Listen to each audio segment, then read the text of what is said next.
to bring in Kendrick Perkins in just a second here. So as we discussed earlier in the show, LeBron is now an MVP favorite in some sports books. LeBron has played every single game, averaging 25.2, 7.9 rebounds, and 7.4 assists. Big Perk joining the show. And Perk, I actually want to start with you on this one for a change.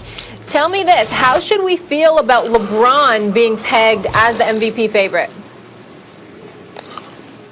I mean, it's appropriate. Just look at what he's doing. Forget the fact, Molly, that, you know, it was a short turnaround for us, the offseason that he played and won a championship, didn't have time to give his body rest, and haven't took a single game off at the age of 36 years old in year 18 with a million minutes on his body. Forget all that. The fact of the matter is, and no disrespect to Joel Embiid, because he's playing at level.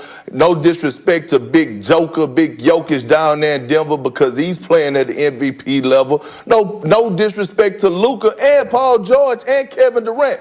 But right now, what happened was we got caught up in as being prisoners of the moment, including myself. And guess what? We could thank Jason Hillman in the front office of the Cleveland Cavaliers for waking us up again, because he poked the bear the other night, and LeBron James had to give us a friendly reminder of who the hell he was and what type of season he's having. Here it is, this man is averaging 25 points a game, almost 8 rebounds, almost 7.5 assists. And guess what? They have the best record in the NBA, the number one defense in the NBA. And by the way, guess who's the number one defender in guarding their opponent? LeBron James. So he's delivering on both sides of the floor. And Molly, Steven, Max, this is what I was saying last year when we was debating about him and Giannis. We get caught up, especially you, Max, we get caught up in those analytics. We get caught up in PR and all that stuff that don't even matter. And we determine who our MVP is, instead of sitting in front of the television, keeping a cool booty, and watching the game with our eyes and watching who has the effect on the game. And looking at what I saw the other night and what he did against the Cleveland Cavaliers, this goes to show me the separation between him and a guy like Giannis. While Giannis is standing in the corner in the fourth quarter, watching Chris Middleton and Drew Holiday take over the game when it's a possession by possession,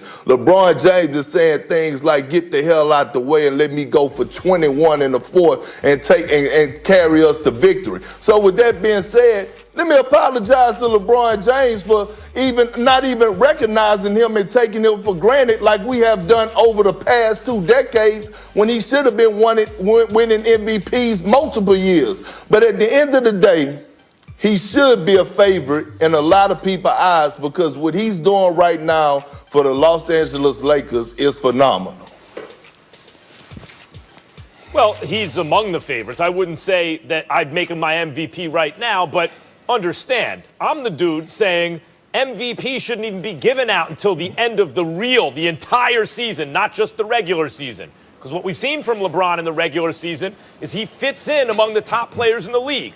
Then when the games are most important, we separate everybody and we see what's what. And LeBron is the last man left standing.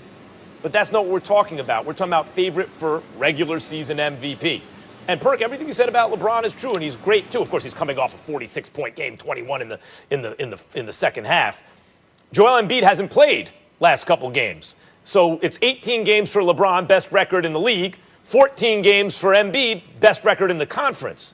But I still say Embiid is the MVP so far in this regular season.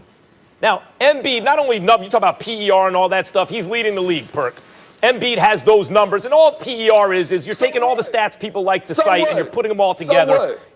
Embiid is up ahead. Well, I mean, you'll say when you say he scored 46 points, when you use PER, it's just another better stat than he scored 46 points. But that's not the point. You eyeball it and see Embiid's been a monster. On defense, I think Embiid's probably been the best defensive player in the league this year. And while what LeBron's doing is more impressive because of his age, right? But we're not talking about his entire career. We're talking about right now. Look at what Embiid is, what he's done, and now take him off the team, right? Those games he missed doesn't affect their record in the conference. They're still leading the conference. But when he doesn't play, they're losing to the worst team in basketball by a lot. They're getting blown out by bad teams without Embiid. And to top it all off, guys, when you talk about impressive, Embiid is doing this in an era where it's almost impossible for a big to do it. You know, a big is not one of the problems with Giannis is he's really a big.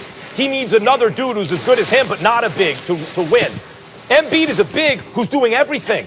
He's doing it all, and he has all those traditional big skills along with new age big skills. So far this year, if I had to vote for MVP, it would go to Joel Embiid. Joel Embiid is having an MVP caliber season. Ain't nobody trying to throw shade or disrespect him.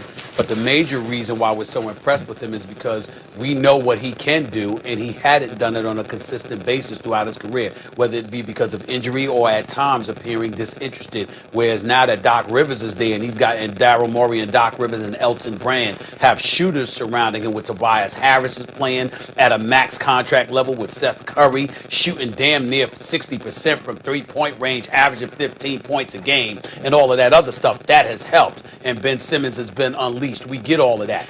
But to me, when you look at LeBron James, listen, Kendrick, I said it at the top of the show. Look at what this brother's doing right now. They got the best record in basketball. They got the best record in basketball. They haven't lost a road game. The brother's averaging 25 and nearly 8 and 8, shooting better than he has ever shot from three-point range at over 41% from threes right now, defending better than anybody, and he's 36 years old. He's just in cruise control, turning it on whenever he wants to, being basketball's version of the Kansas City Chiefs right now. And so I look at it from that perspective, and I juxtapose that to a Joel Embiid, and what is he doing? Joel Embiid has been great, I understand that, but the only quality team thus far, primarily due to injuries on the most part from other teams, along with just other teams being inferior, the only teams that the Philadelphia 76ers have really beaten of quality is the Boston Celtics in back-to-back matchups, and Jason Tatum didn't play either game. And so I pay attention to that too, because the level of competition actually does matter, Max. Now, KP, you can understand why Max feels the way that he feels about, you know what, when it comes to MVPs, he shouldn't be granted in the regular season, because Max barely wants to go to any games. I don't know how many games he watches. The brother's sitting up there and reading stats and talking about PERs and analytics and all of this other stuff. Nobody gives a damn about that when you got a chance to watch these brothers play. And when you look at a defense, I just told you to eyeball it on defense. Beetlejuice, I listen to you speak, Beetlejuice. Hold on. Don't put words and when you in my look at mouth. it from the standpoint of Kevin Durant, the bottom line is you're talking about Kevin Durant averaging over 30 straight off an Achilles tear. That's why I looked at him. But I put Joel Embiid in that conversation. But the fact that LeBron James is there now, he's reminded us of what we must have forgotten. This dude is the MVP. He's something special, and the Lakers are great because of him. Without him, they'd be the New Orleans Pelicans from years ago. KD deserves to be in that conversation, too. KD's been balling out of control, and I am not denying that. I'm saying if I had to give it out right now, I give it to Embiid. And by the way, LeBron is playing with AD, who can guard all 5 positions and bring the ball up if you need him to, and that's not even really what he does. Like, AD is great as always. The Lakers are a powerhouse. And when you talk about MVP, number one, we're not talking about the best player in the world. LeBron has proved that. We're not talking about championship aspirations, right? Like, we're talking about who in the regular season has been that so far. Embiid's basically been the best offensive and defensive player so far. What else is there? Max, that is not true, Max. That is not true. I just told you that LeBron James ranks #1 for us guarding people, for us defensively. So you can't sit up here and just tell us that the sky is green and the grass is blue. I'm not going there. Are you no, I'm using using stats? the eyeball. I'm using a analytics? combination of both. I'm using a combination of both. I'm using my eyes, so and, you are using I'm going with the stats. No, analytics is totally different, Max. Analytics is telling you things like, oh yeah, when LeBron James is on the You court just said with he's the best. Caldwell Pope, or he's with. Listen, he is the best person right now in the league for us guarding their defender. But here's the thing that I want to get to you, Max, about. Okay? Last year when I was arguing with you about Giannis, and I'm not taking nothing from Giannis, he's a hell of a player. But LeBron James was robbed. He was robbed. And everybody that voted for Giannis last year should owe that man an apology. Because I kept telling y'all, don't fall for that. Don't fall for the fool's gold. Don't fall for the 30 points and 12 rebounds. Max. Not you, Stephen A. Not you, Stephen A. He know who I'm talking to. I'm talking to Max Kellerman. Max me anything. I'm going to max you anything right now, goddammit. Listen. LeBron James owes his older apology because he was robbed. He was robbed. And for him to be robbed, go and win the championship, the Finals MVP with a short NBA offseason, and come back and play at this level. Oh man, please, Max, come on now, you know better. You're right. You're right. Based on what the MVP should be, you guys would be right. I'm with you if the MVP meant what it should mean. But based on what it actually means, then it was wrong. Then last year, Giannis was the regular season MVP, and this year, so far, it's Embiid. And if they want to change it to mean what it ought to mean, then it had been LeBron. All I got to say is I here's need the a last snack, word. and I need I a nap. love me This some is just Kendrick a lot Perkins. today. I love me some Kendrick Perkins. My brother. Well, we can agree on that. Bye. I'll talk to you guys tomorrow. We got to focus on Patrick Mahomes a little bit. We're really Brady heavy today. Salty All right. Kendrick. Goodbye, everyone.